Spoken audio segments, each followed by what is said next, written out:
कुमार भार्गव, आप देख रहे हैं दैनिक उदय टाइम्स बिहार। देश के छोटी से छोटी, बड़ी से बड़ी खबर आपके पास पहुंचाने का मेरा अथक प्रयास। आपकी समस्या हमारी आवाज। बने रहें दैनिक अयोध्या टाइम्स बिहार के साथ।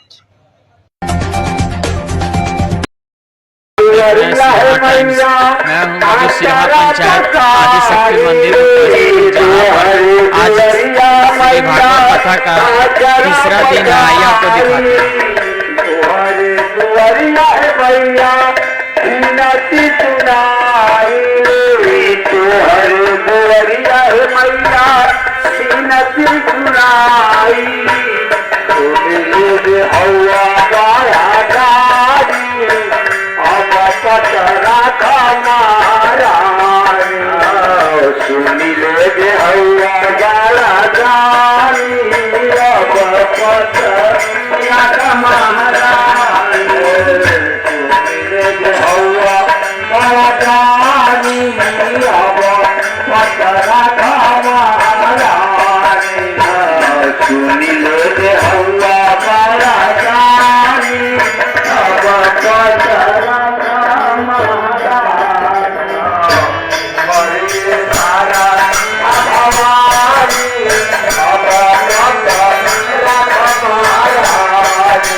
जितना लोग भक्त लोग सब लोग ताली बजाकर डूबना थे।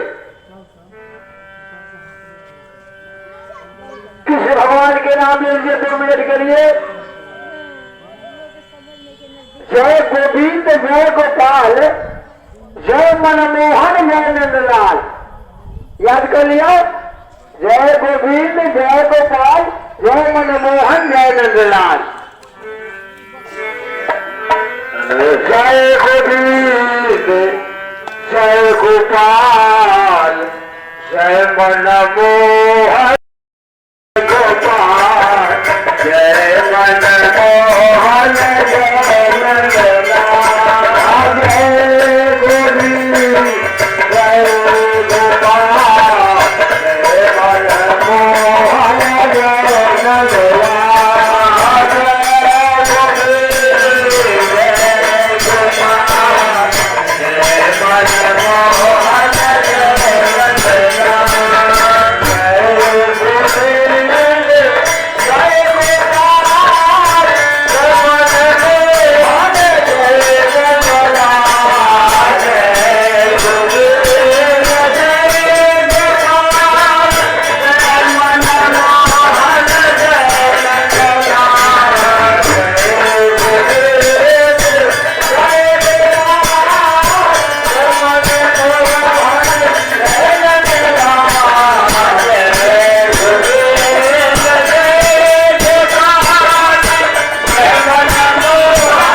श्रीमद् भागवत में महाराज जी से कथा सुन जाओ। साक्षात् परं ब्रह्मा तस्मै श्री गुरुवे नमः। अखंड मंडलाकारं व्याप्तं येन चराचरं तत्पदं दर्शितं येन तस्मै श्री गुरुवे नमः। भगवान श्री रामचंद्र जी जब प्रातः समय उठते थे तो क्या करते हैं? बाबा गोस्वामी तुलसीदास जी महाराज लिखते हैं कि प्रात काल उठ के रघुनाथा मात पिता गुरु नाम वही माता। भगवान हेलो श्री राम जी जब प्रातः काल उठते थे तो पहले माता का चरण स्पर्श करते थे, इसके बाद पिता का, इसके बाद में गुरु का चरण स्पर्श करते थे। तो रामचरितमानस और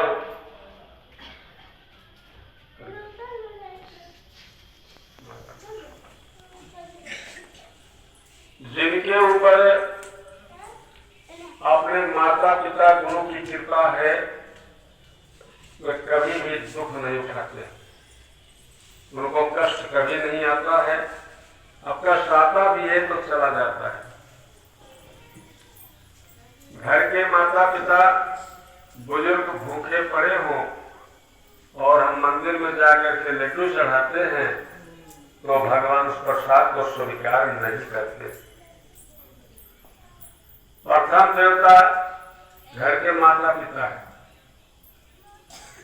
जिनके ऊपर माता पिता का आशीर्वाद है तो एक बार काल के सामने से बचकर निकल जाते हैं। प्रथम गुरु माँ होती है जो कि अंगुली पकड़कर सिखाती है चलना, बोलना, दूध पिलाना, अपना गंजे में लेटना, पुत्र को अच्छी जगह लेटाना। माता के दूध से कोई व्यक्ति उरिद नहीं है, चाहे वो सातों समुद्र दोष से भरवा दे तो भी उस कर्ज से उसको मुक्ति नहीं मिल सकता। याद कब आता है? जब माँ बाप नहीं रहते हैं तब याद आता है। इसलिए सज्जनों अपने माता पिता का आदर करना जरूर सीखें, इसमें कल्याण है। अब आइए दो बार हम भगवान का नाम लेते हैं और इसके बाद कथा में प्रवेश करेंगे, क्योंकि कल कथा हो नहीं पाया है। कभी कभी कलयुग भगवान कथा में प्रवेश कर जाते हैं। जो कलयुग भगवान है ना, इनका राज है, तो जिसका राज है अगर उसका नाम नहीं लिया जाएगा तो नाराज हो गए करेगा। यह राज हमारा है और हमारा कोई चर्चा नहीं है। तो जब उनका चर्चा नहीं होगा तो उनको सुख होगा करेगा तो प्रवेश करना करेंगे। जैसे एक पंडित जी बहुत बड़े विद्वान थे, श्रीमद् भागवत महापुराण की कथा कहने के लिए पंडित जी चले। समाज जुट गया, 10-20 हजार भक्त लोग इकट्ठा हो गए। कलयुग आकर के खड़ा हुआ, कहा पंडित जी थोड़ा सा मेरा भी नाम ले लीजिए। पंडित जी ने कहा तुम्हारा इसमें कुछ कहीं अक्षर लिखा नहीं, हम नहीं कहेंगे। कहा नहीं पंडित जी, जैसे मेरा राज्य है, मैं राजा हूं तो कुछ न कुछ अधिकार मेरा होता है। पंडित जी ने कहा नहीं, तुम्हारा नाम नहीं लेंगे, हम उतने बात कहेंगे जितना हमारे श्रीमद् भागवत महापुराण में लिखा हुआ है, फालतू नहीं बोलते।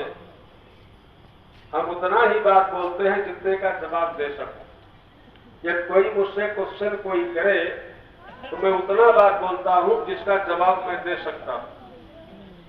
और फालतू क्वेश्चन अगर कोई प्रश्न करता है तो सीधा जवाब है कि मैंने वो कथा कहा ही नहीं रहे, हम तो दूसरी कथा कह रहे हैं, इसमें आइए ना जहां तक आना है, इसलिए हम तुम्हारा कथा नहीं कहेंगे। अर्जुन ने कहा ठीक है, बता रहे पंडित।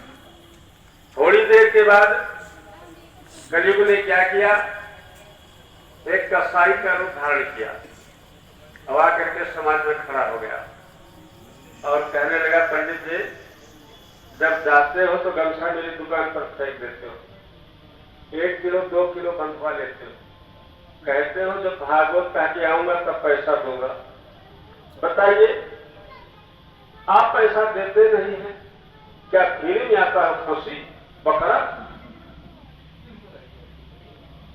जनता ने सोचा पंडित तो मांसो खाता है, कैसे कि मांसाहारी ब्राह्मण के मुखारबिंद से कथा सुनना महान पाप है, हम लोग तो नहीं आएंगे। दूसरे दिन आधी जनता समाज पर आधी पहुंची। कलजुग ने कहा कि पंडित जी अभी कल्याण है, अभी मेरी बड़ाई कर दो, मैं तुम्हारा जय जयकार कर दूंगा। पंडित जी ने कहा मैं झूठी कथा नहीं कहता। ठीक है, मत कहिए, कोई सिफारिश हो रही है। दूसरे दिन कलजुग ने क्या किया, एक शराबी का भेष धारण किया, शराब पिए हुए मस्त और दोनों हाथ में 2 बोतल ली हुई झूमते हुए पहुंच गया। क्या पंडित जी प्रणाम, चाहिए का बोतल? पंडित जी तो चीरा छोड़ न देंगे। उसने कहा सरकार चिंता मत कीजिए, हम किसी से कहेंगे नहीं, हम चुप्पे में अभी गद्या की लिखवा रख देते हैं, क्योंकि जब आप आते हो ठेका पर तो 1 बोतल ले लेते हो और पैसा लेते नहीं हो। जनता ने कहा हो इसके अंदर ये भी आदत खराब है, दारू भी पीता। भैया चौथे दिन आधी जनता वो भी समाप्त, आधी बची। जब आधी बची, कैसे बची, यानी 100% में 10% जनता रह गई, बाकी सब लोगों नारायण हो गया, कोई कथा सुनने नहीं आया। तो जब समाज नहीं है तो वक्ता करेगा क्या? वक्ता के सामने श्रोता होना चाहिए, और श्रोता नहीं तो वक्ता करेगा क्या, चाहे जितना बड़ा वक्ता हो। जैसे नाच, बहुत बड़ी कंपनी नाच की हो और देखने वाला ना हो तो नाच नहीं पाएगा। तो कुछ व्यक्ति ने कहा, जो वहां पर आकर बैठे थे, उन्होंने कहा देखिए पंडित जी दारू पीते हैं, पंडित जी मांसाहारी हैं, तो हम ही लोग कौन अच्छा है, चलिए वहीं पर बैठकर हम बताया जाएगा। वो लोग चले, तब कलजुग पहुंचे, गए पंडित जी अभी कुशल है, अगर मेरा एक नाम ले लो तो मैं अभी तुम्हारा जय जयकार करूं। पंडित जी ने कहा जो कुछ करना था सो तो तुमने कर दिया, अब क्या करोगे? कलजुग ने कहा अभी हमारे पास बहुत अकल है। अच्छा भाई, हम तुम्हारा कथा जरूर कह देंगे। कलजुग ने कहा ऐसा मत कहिएगा, इतना ही कहा दीजिएगा भाई कलजुग का राज है, जो करे तो होगा, बस इतना ही कहा दीजिएगा, कोई कहने की जरूरत नहीं। पंडित जी ने कहा ठीक है, ये बात हम कह देंगे।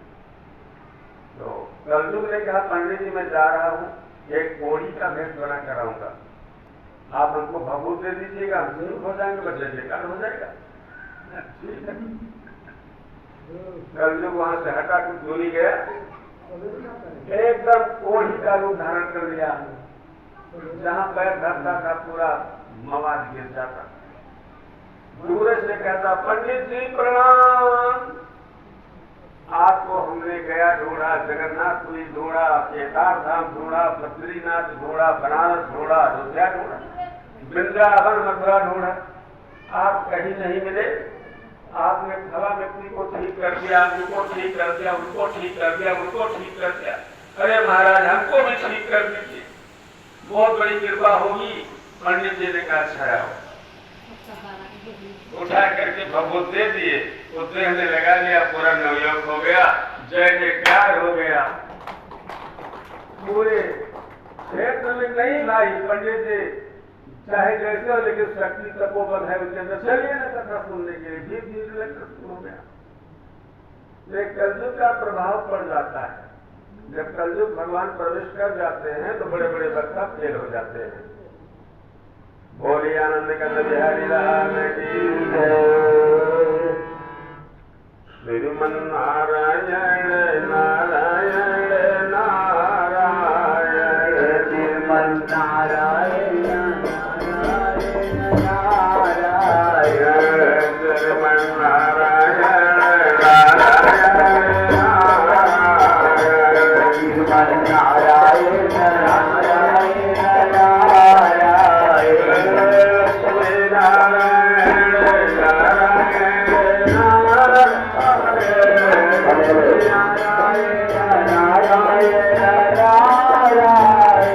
श्री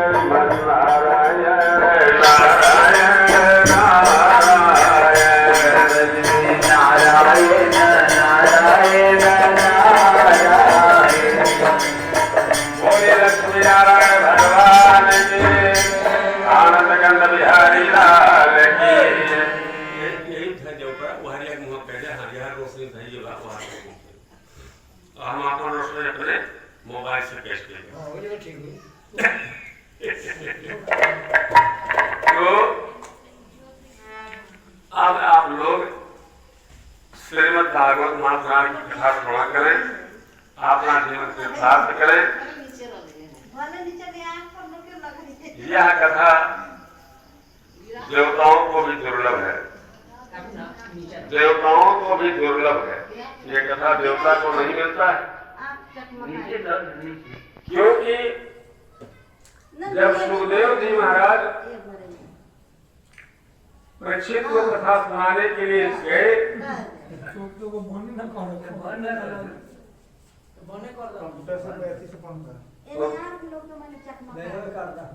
देवता लोग अमृत का कलश लेकर के पहुंच गए कि श्रीमद् भागवत महापुराण की कथा मुझे दे दीजिए और अमृत लेकर राजा परीक्षित को पिला दीजिए। सुखदेव जी ने जवाब दिया, उनकी बात हंसी मजाक में टाल दिया। सुखदेव जी ने कहा, हे देवताओं के राजा इंद्र, कहाँ कांच कहाँ मणि, कहाँ ये श्रीमद् भागवत महापुराण, कहाँ अमृत, इसकी जरूरत नहीं, आप ले जाइए। उन्होंने श्रीमद् भागवत उनको नहीं दिया, अमृत नहीं लिया। ये बहुत कल्याणकारक वस्तु है। श्रीमद् भागवत महापुराण सुनने के पश्चात 5 महा से महापाप नष्ट हो जाते हैं। कैसे? जैसे कोयले की आग में रुई फेंक दिया जाए, जितना जल्दी जल करके साफ हो जाती है, उतना ही जल्दी श्रीमद् भागवत महापुराण कथा श्रवण करने के पश्चात वो पाप जैसे खास हो जाता है। बोलिए श्रीमद् भागवत महापुराण की जय। अब एक समय की बात है,